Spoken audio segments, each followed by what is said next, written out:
దిక్కులో కటాయే లోకమంతా రంగులాయే రేయి పగలు ఏకమాయే ప్రాణమంతా పండగాయే మన్ను నిన్ను బియ్యాన్ని పొంది నిండు అందాలు చింది గుండె వాకిళ్ళు తెరిచే నిజమైతే ఎంత రుచిగా ఉంటుంది అంటే చూడే ముందున్న కథనే ఋతువులన్నీ పోతబోసి బ్రతుకు చీరనేచినట్టుగా రెండు దిక్కులో కటాయే లోకమంతా రంగులాయే రేయి పగలు ఏకమాయే ప్రాణమంతా పండగాయే. Ma'am phone.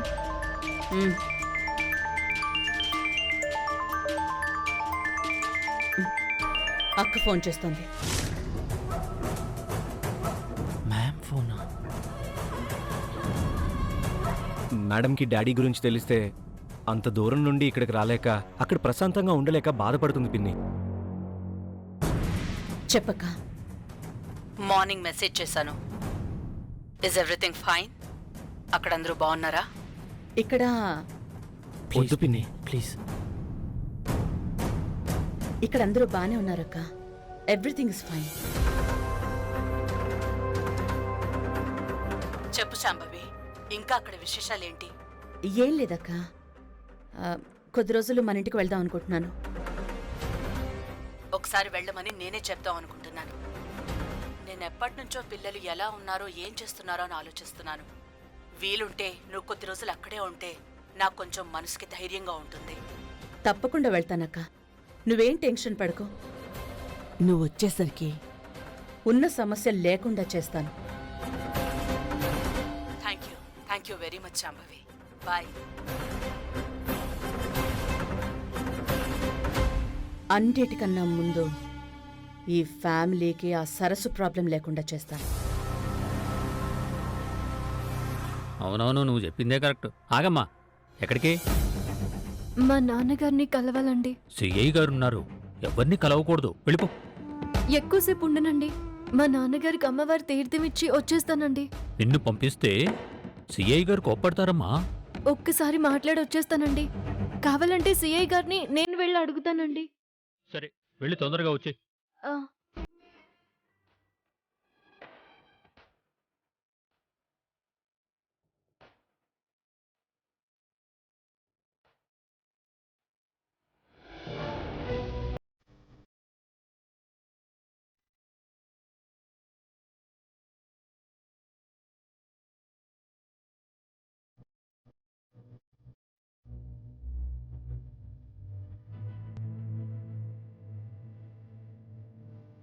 నాన్న,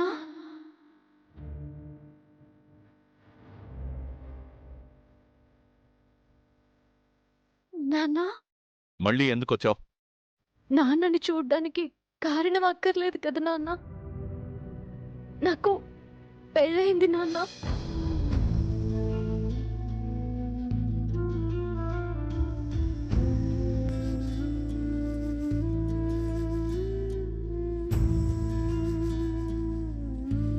మీ ఆశీర్వాదం కోసం వచ్చాను నాన్న.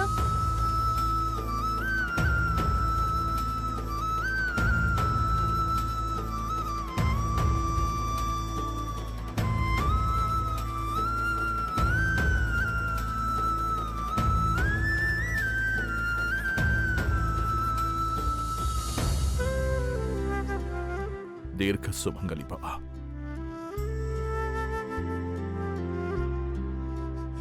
కన్న తండ్రిగా నీ పెళ్లి చేయలేకపోయాను. కన్న కూతురి తలపై 4 అక్షింతలు వేసి ఆశీర్వదించలేని దురదృష్టవంతుని, నీ పెళ్లి కూడా చూడలేని ఈ అసమర్థుని క్షమించమ్మా, క్షమించమ్మా. మనం ఒకటి అనుకుంటే దైవం మరొకటి చేస్తుంది. దేవుడి నిర్ణయానికి ఎవరూ ఏమీ చేయలేం నాన్న. అమ్మవారి తీర్థం తీసుకొచ్చాను, తీసుకున్నాను.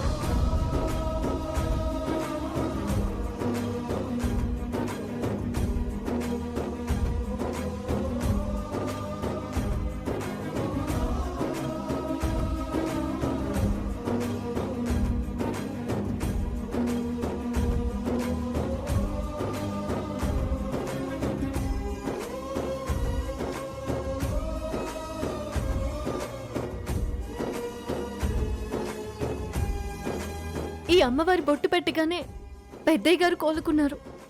నువ్వు కూడా బయటికి వచ్చేస్తావు నాన్న, భయపడద్దు. తండ్రిగా నా కూతురికి నేనేం చేయలేకపోయాను. నా కూతుర్ని జాగ్రత్తగా చూసుకో బాబు అని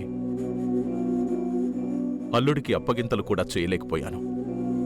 తల్లిదండ్రులు పిల్లలు బాగుండాలనే కోరుకుంటారు. మీ ఆశలే నాకు అక్షింతలు, ఆశీర్వాదాలు నాన్న. నా మెడలో తాళి కట్టింది ఆ రోజు మీరు చూసిన అబ్బాయి కాదు నాన్న. రాహుల్ బాబు గారితో నా పెళ్ళయింది. కానీ నువ్వు అరుణ్ బాబు గారి మీద కోపంగా ఉన్నావు. అతని కొడుకుతోనే నాకు పెళ్ళయిందని చెప్తే నువ్వు బాధపడతావు నాన్న. నన్ను కలవడం కోసం ఇంకెప్పుడు ఇక్కడికి రావద్దమ్మా.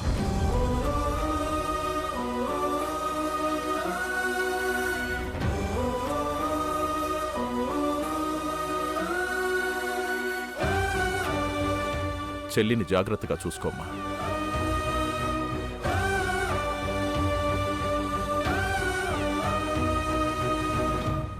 ఒక్క విషయం గుర్తుపెట్టుకోమ్మా. ఏంటి నాన్న? ఎట్టి పరిస్థితుల్లోనూ నువ్వు ఆ వాగ్దేవి ఇంటికి వెళ్ళొద్దమ్మా.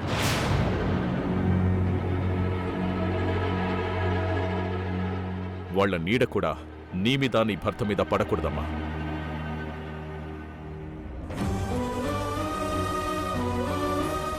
నువ్వు ఎవరింటికైతే వెళ్ళొద్దంటున్నావో ఆ ఇంటికే నేను కోడలనయ్యాను. ఈ విషయం నీతో ఎలా చెప్పాలో తెలియడం లేదు.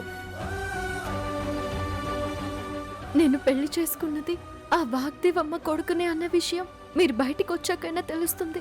మీ దగ్గర నిజాన్ని దాచడం మంచిది కాదు. వెళ్ళమ్మా. నాన్న, నేనిప్పుడు పెళ్లి చేసుకున్నది. ఏమ్మా, ఎవరో పెద్దవాళ్ళు వస్తున్నారు, వెళ్ళమ్మా. ఒక్క 2 నిమిషాలు మాట్లాడి వెళ్ళమని చెప్తుంటే అర్థం కావట్లేదా? త్వరగా వెళ్ళమ్మా, వెళ్ళమ్మా.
నమస్తే మేడం.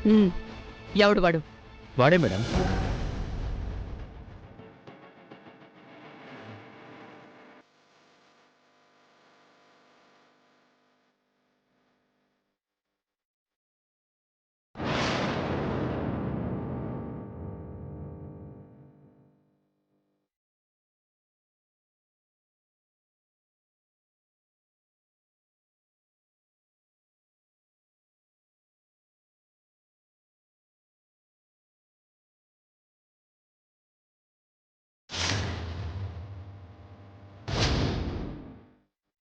రేయ్, ఎవడ్రా నువ్వు?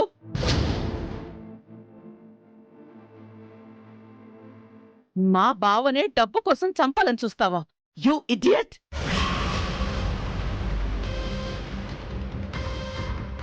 అంటే నువ్వు ఆయన మరదలవన్నమాట.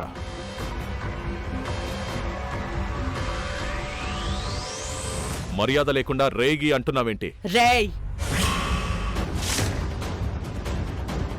నీలాంటి క్రిమినల్స్ కి మర్యాద ఏంట్రా రాస్కెల్? ఎవడ్రా నువ్వు?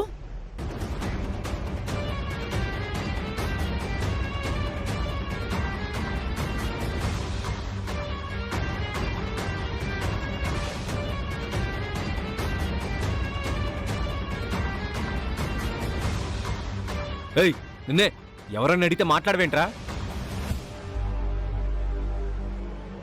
సరసు తండ్రినని నేనే జగన్నాథాన్ని అని నాన్న చెప్పేస్తాడేమో. నేనెవరైతే మీకెందుకు? ఏయ్! చూడు పిన్ని, వీడు పొగరు చూడు.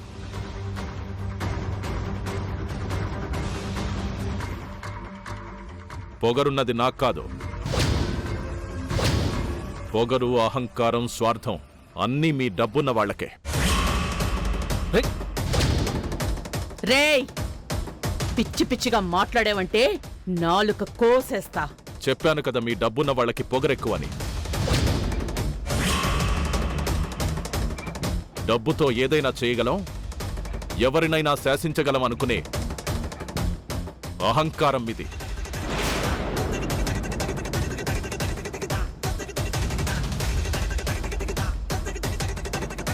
కష్టపడి సంపాదించడం చేతగాక మాలాంటి డబ్బున్న వాళ్ళని చూసి అసూయ పడతారా మీరు? మీ దగ్గరున్న డబ్బు మీరు కష్టపడి సంపాదించింది కాదు. మీ డబ్బు కట్టలు నాలాంటి పేదవాడి చెమట చుక్కలు. మీ సంపాదనకి మా రక్తమే మీకు పెట్టుబడి అని గుర్తుపెట్టుకో. నువ్వు దొంగవనుకున్నాను. నీ మాటలు వింటుంటే నువ్వు విప్లవకారుడివని అర్థమవుతుంది. మీరు నా గురించి ఏమనుకున్నా నాకనవసరం. ఉన్నవాళ్లను చూసి ఓర్వలేక డబ్బు కోసం దోపిడీలు హత్యలు చేసే నీలాంటి వాళ్ళని షూట్ చేసి పారేయాలి. ఇలాంటి వాళ్ళని అంత ఈజీగా చంపకూడదు పిన్ని. చేసిన తప్పులకి చిత్రవద అనుభవిస్తూ బ్రతుకున్నంత కాలం బాధపడేలా చేయాలి. అదే చేస్తాను. వీడు బయట ప్రపంచాన్ని చూసే అవకాశమే లేకుండా చేస్తాను. జైల్లోనే చచ్చేటట్టు చేస్తాను. మీరేమైనా చెయ్యాలనుకుంటే మీకు డబ్బు, అధికారం కావాలి. నాలాంటి వాడు ఏదైనా చెయ్యాలనుకుంటే గుండెల్లో ఉన్న ధైర్యం చాలు.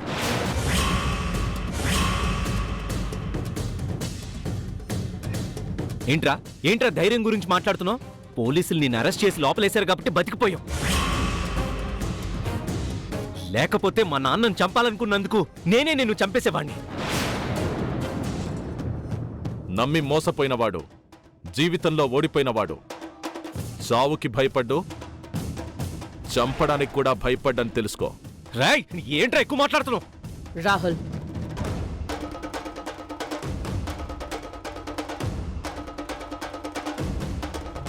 ఇలాంటి వాళ్ళకి మనమేంటో చేతల్లో చూపించాలి గాని మాటల్లో కాదు. సిఐ గారు, మేడం. ఒకసారి బయటికి రండి. అలాగే మేడం.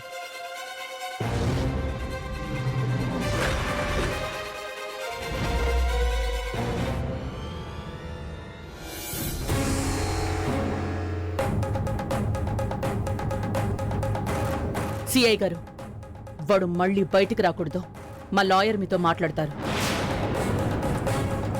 సరే మేడం, మేమంతా చూసుకుంటాం. మీరేమీ టెన్షన్ పడకండి.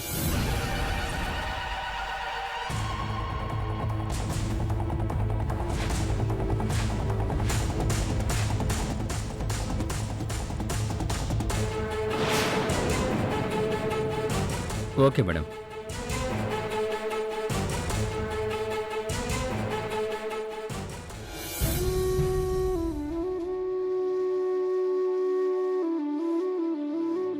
కన్న కొడుకులా చూసుకోవాల్సిన నా భర్త మా నాన్నని బెదిరిస్తున్నాడు.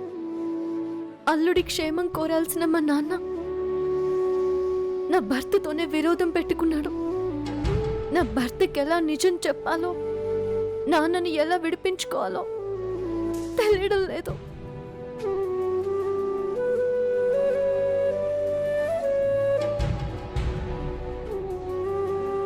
రాహుల్ బాబుకి తన తండ్రిని చంపబోయింది మా నాన్నే అని తెలిస్తే ఏం చేస్తాడో అని భయంగా ఉంది. రాహుల్ బాబు నుంచి మా నాన్నని, మా నాన్న నుంచి రాహుల్ బాబుని ఎలా రక్షించుకోవాలి? నేనేం చేయాలి?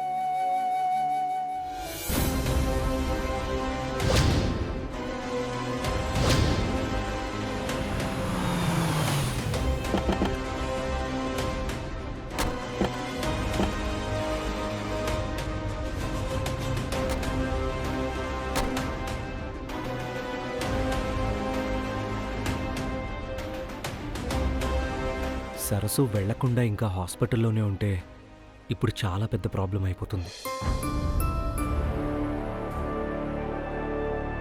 పిన్ని కోప్పడింది కాబట్టి వెళ్ళిపోయే ఉంటుంది. ఏంటి ఆలోచిస్తున్నావు రాహుల్? ఏం లేదు పిన్ని, ఇక్కడ దగ్గరలో నా ప్రాజెక్ట్ పనులు అవుతున్నాయి. నేను ఒకసారి వెళ్ళాలి. నేను మళ్ళీ వచ్చేస్తాను పిన్ని. తేజ నేను ఉన్నాం కదా, మేం చూసుకుంటాం. నువ్వేం టెన్షన్ పడకుండా వెళ్ళిరా. థ్యాంక్స్ పిన్ని. రాహుల్, ఆ? మీ డాడీ సరస్సుకి హెల్ప్ చేయడానికే వచ్చాడని మీరు చెప్పారు.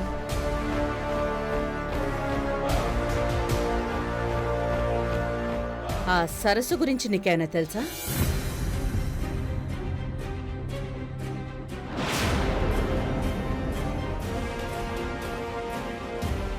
సరస్సు నువ్వెప్పుడైనా చూసావా?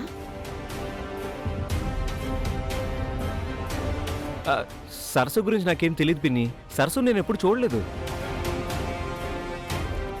ఆ ఊరే నేను ఎప్పుడూ వెళ్ళలేదు. అలాంటప్పుడు ఆ సరస్సు గురించి నాకెలా తెలుస్తుంది పిన్ని?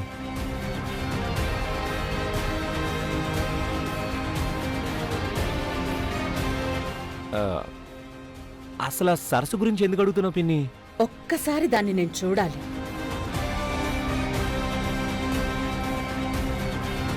మీ డాడీ ఆ సరస్సుని మర్చిపోలేకపోతున్నారు. మా అక్క బావ కాపురం సవ్యంగా లేకపోవడానికి ఆ సరస్సుయే కారణం. మా అక్క వాగ్దేవి దాన్ని ఏమీ చేయకుండా వదిలేసింది. నేను మాత్రం అస్సలు అలా వదలను. దాన్నేం చెయ్యాలో నాకు బాగా తెలుసు. నువ్వు ఆ సరస్సు గురించి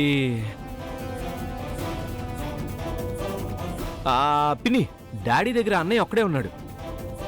నువ్వు లోపలికి వెళ్ళి పిన్ని, నేను అక్కడికి వెళ్తాను. సరే.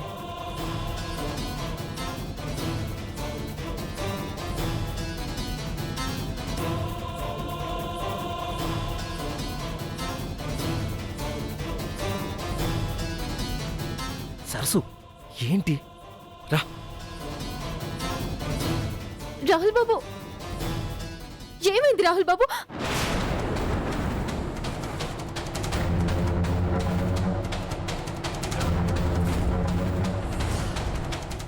బుద్ధుందా నీకు? నిన్నిక్కడ చూసినందుకే మా పిన్ని ఎంతలా ఫైర్ అయిందో చూసావుగా. మళ్ళీ ఎందుకు వచ్చావు? పెద్దయ్య గారితో ఈ తీర్థం తాకిస్తే నయమైంది. అరుణ్ బాబు గారికి కూడా ఈ తీర్థం ఇస్తే త్వరగా కోలుకుంటారని, అందుకే తీర్థం ఇవ్వడానికి ఇక్కడికి వచ్చాను. ఇచ్చేసి వస్తాను. చెప్తే నీకు అర్థం కాదా? నీకేమైనా మెంటలా? నువ్వెవరో తెలియకుండానే అంత గొడవ చేసింది. నువ్వే సరస్సు అని తెలిస్తే ఏమవుతుందో తెలుసా? 4 తిట్టో కొట్టో వదలదు. వార్నింగ్ ఇవ్వకుండానే డిసిషన్ తీసుకుంటుంది.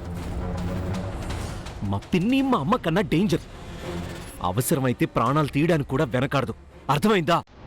అది నువ్వు మాట్లాడుకో. నువ్వు మా డాడీకి హెల్ప్ చేయడానికి వచ్చినట్లేదు, నన్ను ప్రాబ్లంలో ఇరికించడానికి వచ్చినట్టుంది. అయినా ఇదిగో, చదువు లేకపోతే ఇలాగే మూర్ఖత్వంగా బిహేవ్ చేస్తారు. అంటే చదువు లేని వాళ్ళు మనుషులు కారా రాహుల్ బాబు?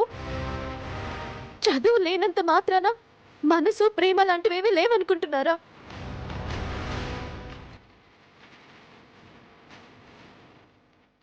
ఇదిగో ఇదిగో ఇలాగే మూర్ఖంగా బిహేవ్ చేసి అర్థం లేని ఆర్గ్యుమెంట్లు చేస్తారు.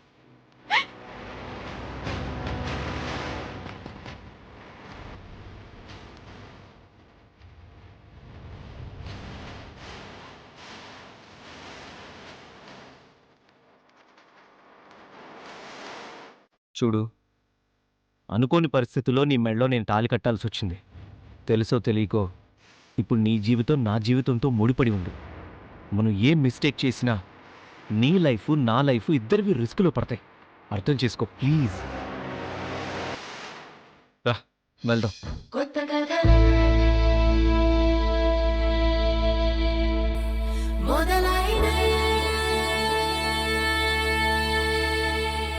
చిన్ని గుండెలే